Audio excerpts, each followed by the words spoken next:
This isn't going to be your run-of-the-mill, oh look, there's a new ship, here's the details that you're perfectly capable of reading for yourself sort of video. This is a straight-up comparison between the Ironclad and the Liberator, and some of the results might really surprise you.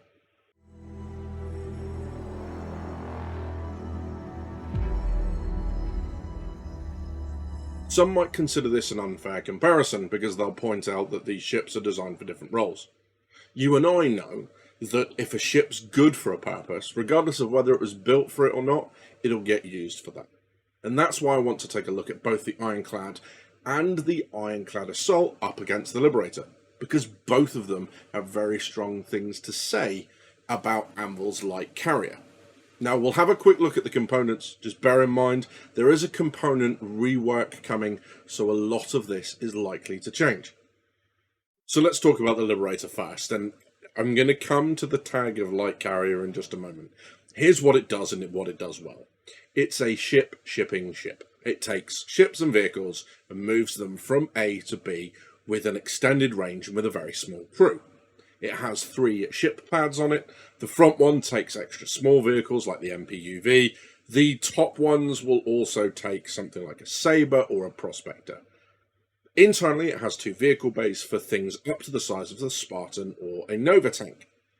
And there's 400 SEU of cargo space. So when base building comes in and we're able to build garages and hangars, it's going to be great. You're going to be able to take your fleet from an established location like a station or a major landing zone, load it up into the Liberator along with a significant amount of supplies, move it off to your base and offload all of those vehicles, which makes sense, right? I mean, if you fly the vehicles out one by one, what are you flying back to the station in to pick up the next one? The Liberator solves all of this, and there's going to be a really strong niche when base building comes in for Liberator captains to kind of set up contracts to do that for other people. And this is where the ship excels. It also has space internally for some crew of the vehicles that are on board. However, they don't have any beds, so there's nowhere for them to stay, and if they're on the vessel, they're going to need to be on there full time. Otherwise, when they log out, they'll log back into the station or the landing zone they were at before. The issue I have with the Liberator was the way it was sold and with the light carrier tag specifically. Now, if you look at a lot of the images of the Liberator, it's all based around fleets, it's landing under fire, it's with an attendant fleet, and it's sold as something that's going to have an almost frontline combat role.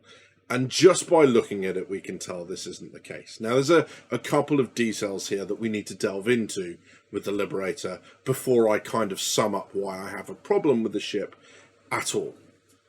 Now, it's been confirmed in the Q&A that there are certain things the ship won't do.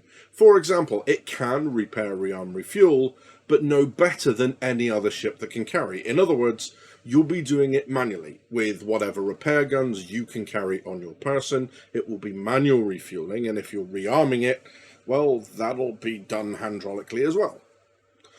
Ships that are on the top will only be protected by the shields if they fit fully under them. The shields, they say, extend about 3 meters off of the hull, so if your ship extends above that, then everything above the shield is not protected, meaning you're either going to have to leave it on or just risk it taking damage. It also means that for the ships on the top, if people are running around trying to get into them whilst you're under fire, then we all know ballistics penetrate shields, and, well, they certainly penetrate squishy human beings. So, yeah, if you're running to your ship because the Liberator's under attack, there's every chance that you'll die on the pad before ever making it to the vehicle that you're trying to get into, because you're not protected by the hull itself. So you don't have the ability to log off, meaning the crew need to be there all the time. The ships aren't protected by the external hull because they're on top, not inside, and it doesn't have dedicated repair rearm facilities. The other issue I have with this being called a carrier draws more on my military experience. And this is the idea that carriers aren't just about being able to launch things. They're about sustained air operations, meaning that it's not just about getting 2 fighters and getting them to fly off on a combat patrol. It's that when you know that combat patrol is going to come back, you have another combat patrol ready to go that launches, takes their place, so that the others can come back, meaning that you never have a gap in that air cover that the carrier is providing to that fleet.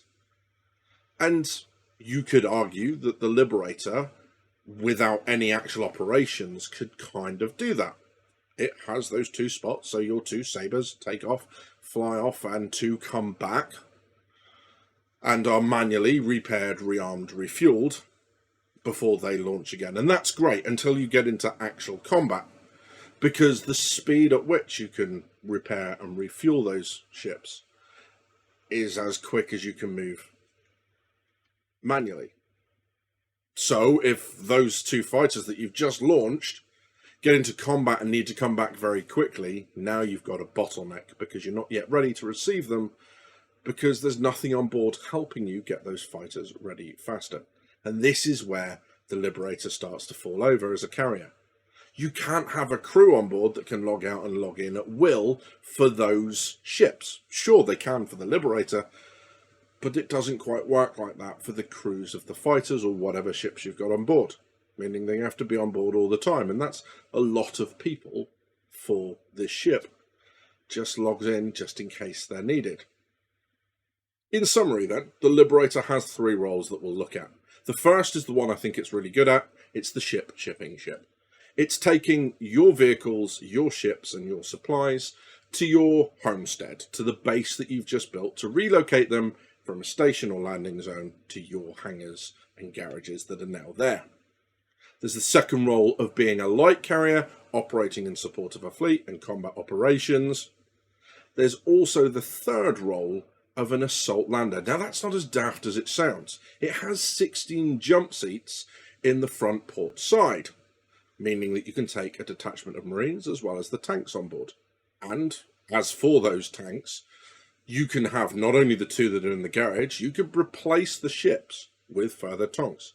It was confirmed in the Q&A that front ramp, as long as you're careful not to damage it, you could drive your tanks up onto the top 2 pads, meaning the Liberator can land with a force of 5 tanks and potentially 16 Marines. So before we go any further, you'll know that I don't like to talk about money in games. For me, it's a case of whether or not you can afford it. There are absolutely situations where if you want a ship, you're just going to get it regardless of what it costs, and that's fine. This is a hobby.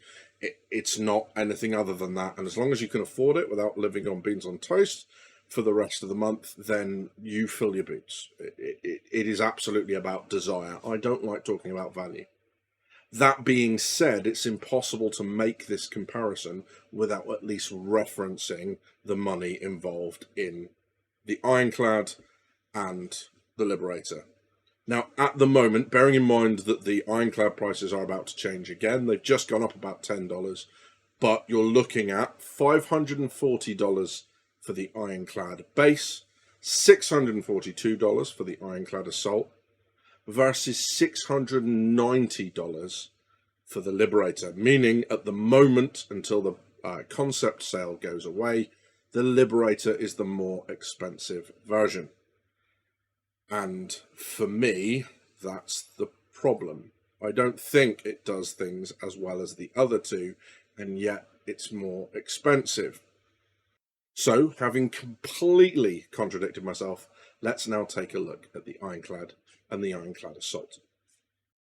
Now let's start off with the Ironclad base. Now this is a cargo ship with 6 crew and 1,536 SU of cargo. Now for me, the comparison between this and the Liberator is probably going to wind a couple of people up. It's in the carrier role. Now bear with me, I'm going to get to why. But basically, that cargo space interior is cavernous. Now, there is a shot of a gantry being across the top, but if you look in another image, that tractor beam that we see apparently blocking that cargo bay is in a completely different position in another shot, meaning it definitely looks like it moves and there are rails on the side to support that. So there's nothing to obstruct stuff landing, meaning that huge 1500 SCU cargo hold. The only limitations are what you can fit inside. Now, the benefits of doing this over the Liberator is, A, they're going to be far, far easier to launch. All they've got to do is open the top cargo bay, they lift up directly up, and then fly off. If you wanted to hold them internally to the Liberator, they've got to move forward over the ramp, or they've got to drop out of the back, and they can only do that one at a time. The other way that this works in the Ironclad's favour is the fact that they are protected 100%, not only by the Ironclad's shields, but also by its hull, because once you close that armoured lid, they are completely protected inside. In other comparisons, there are the same repair, refuel, rearm facilities on the Ironclad as there are on the Liberator, meaning it's entirely manual. So, there's no advantage to having the ship with a carrier tag over the ship that doesn't. Now, we do know that some pads are going to be able to differentiate between whether or not there's cargo on them, there's ground vehicles, or there's ships. And if you put something on it that's not designed to go on that type of area, it won't necessarily be secure. It'll be like getting one of your SCU cargo boxes and just throwing it down in your ship rather than actually attaching it to the cargo bay, but for ships. Meaning that might set the Ironclad back. But as far as I'm concerned, the benefits of the Ironclad still outweigh that potential drawback. The other thing that it's going to be worth considering is that with 6 beds on board, it is very possible that a basic Ironclad could use some of those beds for crew for those ships that it's carrying. Especially seeing as 2 of the turrets are remote, and with up to 3 medium computers on board, it's very, very likely you'll be able to blade both of those remote turrets, meaning that with the pilot and the 2 manual turrets, and someone dedicated to repairing, refueling, rearming down in the hold, you can still have crew for 2 ships. Making the Ironclad, I would argue, better as a carrier. Now, yes, you will lose some of the cargo space to whatever ships you put in the hold. But don't forget, there is also a dedicated secure cargo space that the 2 gantries feed underneath the command pod at the back of the ship. So even if you lose almost all of the cargo in the hold, there is still space to store fuel and everything else within the ship. If you're asking yourself why I'm not making a comparison between the Ironclad Assault and the Liberator and the carrier role, the answer's a simple one. We don't know if the Ironclad Assault's top hatch will even open.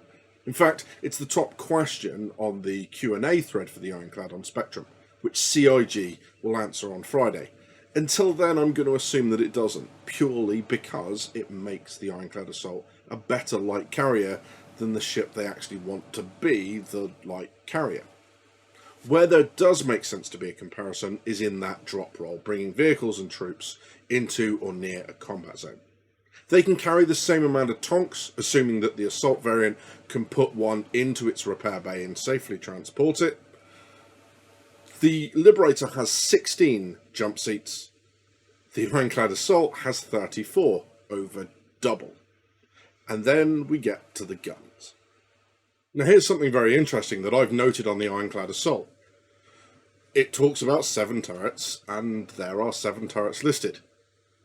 But interestingly, that isn't right. There are 8 turrets, and it only lists 7 of them. Bear with me on my math on this. There are 4 at the front of the Ironclad. You have the 2 what look to be manned turrets on the top. You have then the 2 quad turrets that sit as a mirror image below them. There's 4.